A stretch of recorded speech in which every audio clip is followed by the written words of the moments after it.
not one, not two, not three.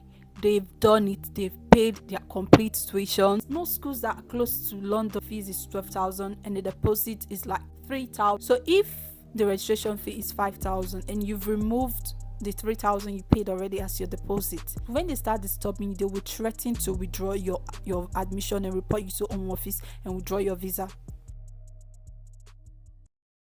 Wake up, today's gonna be a good day. Wake up, today's gonna be a good. What's up, beautiful people? Welcome back to my YouTube channel. So you're gonna see me holding the mic this way because I don't know how best or where is the best place to place it for it to be loud and clear. So I'm just gonna hold it this way. So you already know what today's video is gonna be about. It's about me telling you how possible it is for you to, work, make money and pay the rest of your tuition while you're here in the UK. This is something that a lot of people are interested in, so please sit back, don't go anywhere, grab a pen and a paper if need be, and listen to all that I've got to share. See, some people might have a contrary opinion, but it's their own thing. People have been asking me, Faith, is it possible for me to work, save and pay the rest of my tuition when I am in the UK? My answer is yes. My answer is no. It all depends on you and it all depends on some other circumstances that we are going to talk about in this video. So this video is going to be quite practical and I'm going to be quite honest with you all. But I have seen not one, not two, not three. They've done it. They've paid their complete tuition. So let's start from the cost of your tuition. If you're someone who has like little or no funding from your family, you first of all want to consider schools with affordable tuition. So there is this game that the UK schools play. I call it a game, whereby you see a school that has a very affordable tuition, but they request for a very high deposit. So if you're home, you don't have so much money, you're applying for your stuff right now, you don't have enough money to do the deposit. Maybe the deposit is 4,000, you don't have that 4,000, but then the tuition is affordable. What do you do? See another one, the deposit might be 1,500, 8,000 or 2,000, but then the tuition is very high, and then you're thinking, should I just quickly make this deposit since I have this right now? And then when you get there, you also the money, maybe the fees is about 18,000, 16,000, or see, it's left for you to think.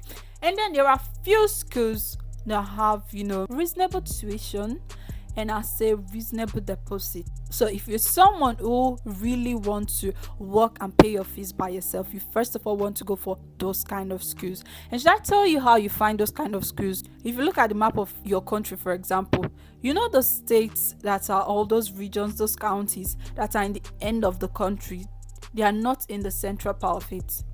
You know how affordable life can be there. I'm from Nigeria, and life in Lagos being a central place in Nigeria is quite expensive.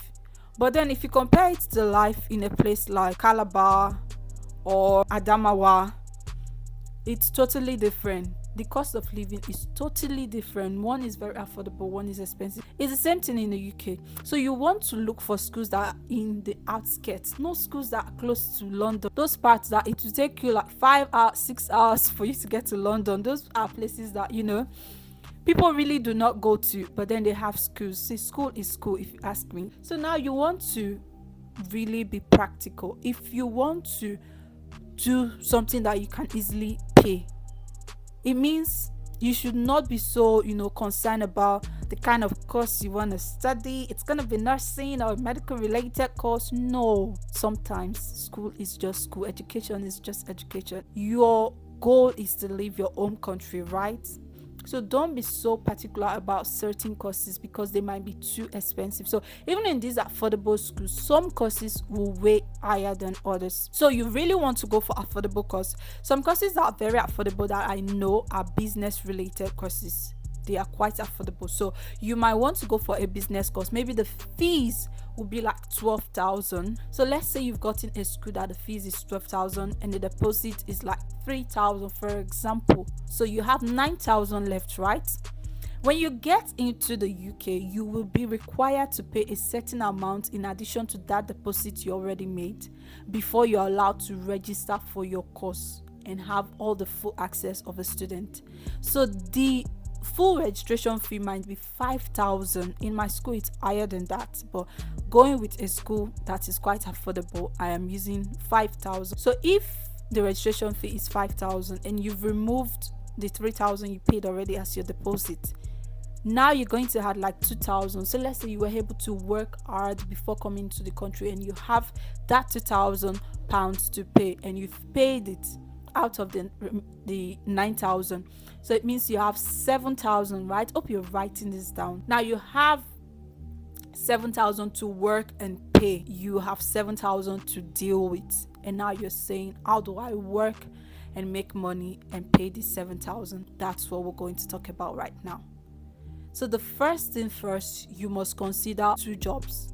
The reason I said 2 jobs is because some jobs might not have enough shift to give to you, and you have the power to do the jobs, and you have a target financially that you want to meet, so you don't want to risk just having one job. So the second thing I'm going to talk about is your term time and your, so like I said in my Telegram group, I said something about the term time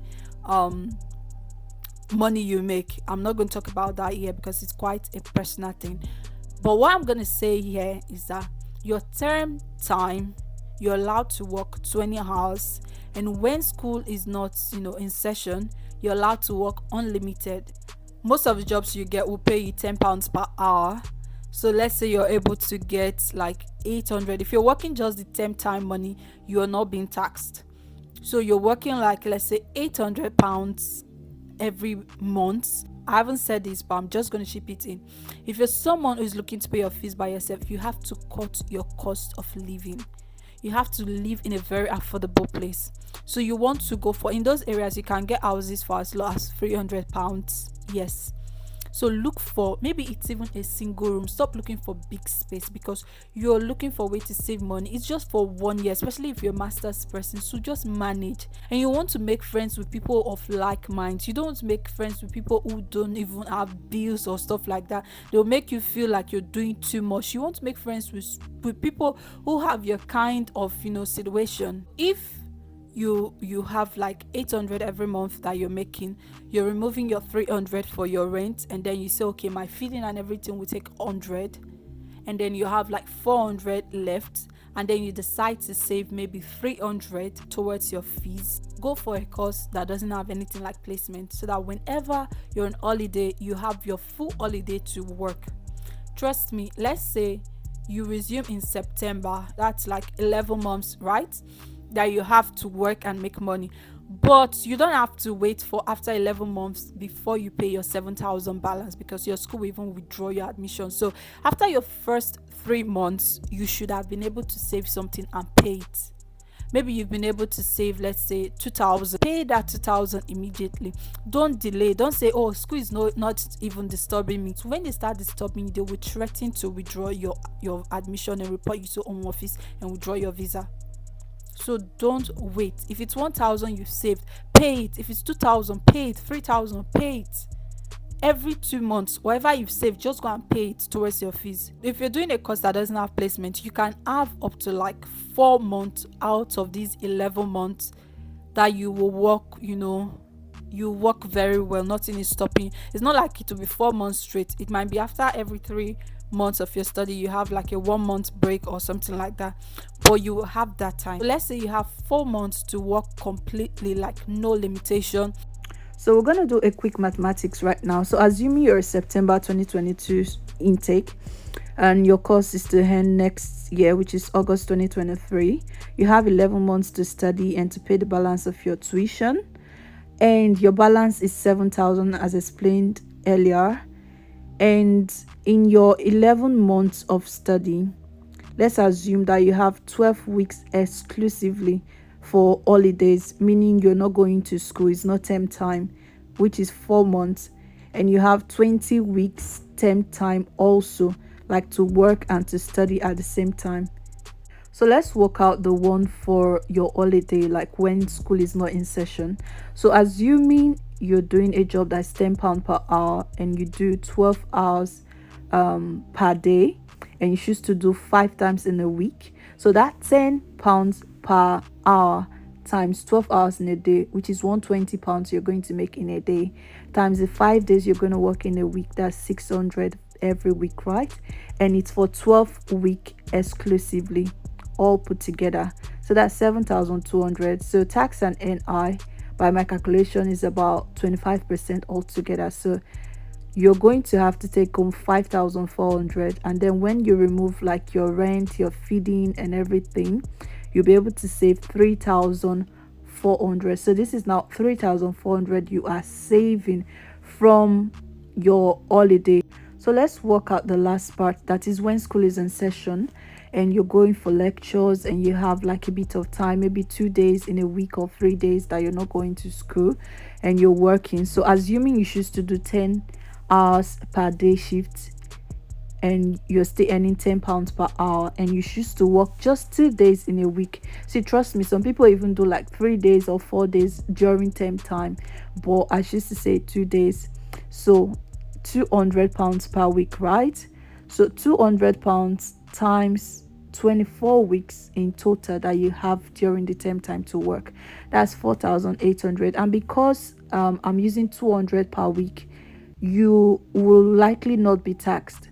So if you remove your rent, your feeding for the whole of the 24 weeks, which is about 6 months, you will have a total savings of 2,400. So if you add the 2,400 to the exclusive holiday 3,400, that's about 6,800, and your tuition balance is 7,000. So that's almost like the amount. And trust me, you have other opportunities to make some money. The bottom line is be very hardworking and know that this is no way easy. It is not easy at all. Like even me, I can't even date. But if you're someone who is coming with a full chest, you're ready to work back to back, it is possible. I just wanted to, bring this to your notice. I'm gonna end this video here. If you have any tip to drop, maybe you're a student, you are self-sponsoring yourself, you have a better way that people can do it, drop it in the comments so that others can learn. And if you are someone looking to come, you've gotten your admission or looking to get your admission and you find this video helpful, share it with someone, drop a comment.